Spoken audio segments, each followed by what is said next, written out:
Mirror work changed my life. That really helped me release the shame as well, by facing myself in the mirror and really looking at myself, really seeing myself for who I was.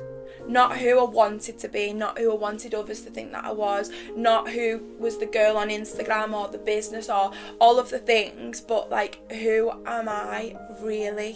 When you wake up in the morning and as soon as you get up, so first thing that you do is probably go to the bathroom, some of you brush your teeth or whatever, I want you to go to the mirror and I want you to look into your left eye, which is connected directly to your heart space.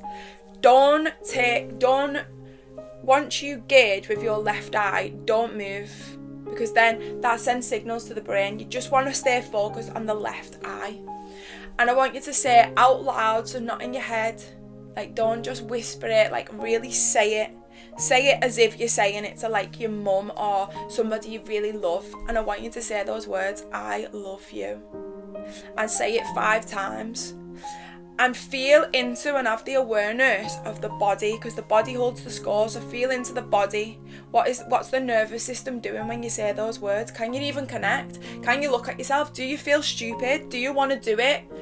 Have the awareness of all of it. Let the thoughts come. It's not about not having the thoughts or having to do it perfect. This is the awareness that's coming up. So in that moment, if you feel stupid for telling yourself that you love yourself, sit with that.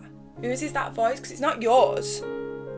Because when you think about when you was just a little boy, like think about a little boy now. Think about a little child, a little girl, any child. How amazing they are, how lovable they are. They're just perfect. You're not like, oh, what have you been doing in school? What grades have you got? What do you want to do when you're older? And then you love them. You're just like, oh my God, that is the cutest child ever. They're just so lovable. Well, that child is within us. But then we lose that connection so easily because we haven't got the car and we haven't hit the money goal and the business isn't doing too good right now and the relationship's going to shit. So then we look in the mirror and we can't even connect to ourselves because of all the external shit. So this is a practice about really connecting to that little boy inside of you and allowing yourself to feel the unconditional love for you. And that will be difficult. And also, girls, you do that practice as well, but I've got a really powerful meditation that I'd love you to do.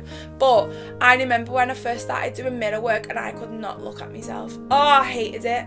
I hated saying the words I love you. I felt so cringe. I couldn't receive, because I wasn't in me feminine, I was in me masculine. And the masculine isn't about receiving. In the wounded masculine, we don't receive. So mine was the doing. I'm a giver. I'm going to make it happen. I'm not receiving shit. That was my story all the time, especially behind my success, because I wanted to tell the story that I'd done it on my own and I didn't receive nothing from no one and this is all on me. And that was the wounded masculine. So then when it comes to receiving love, I was like, absolutely not. I'm not telling myself I love myself. And then I was telling the universe that I wanted a man to love me. But then I was attracting men who was emotionally unavailable because they couldn't love me.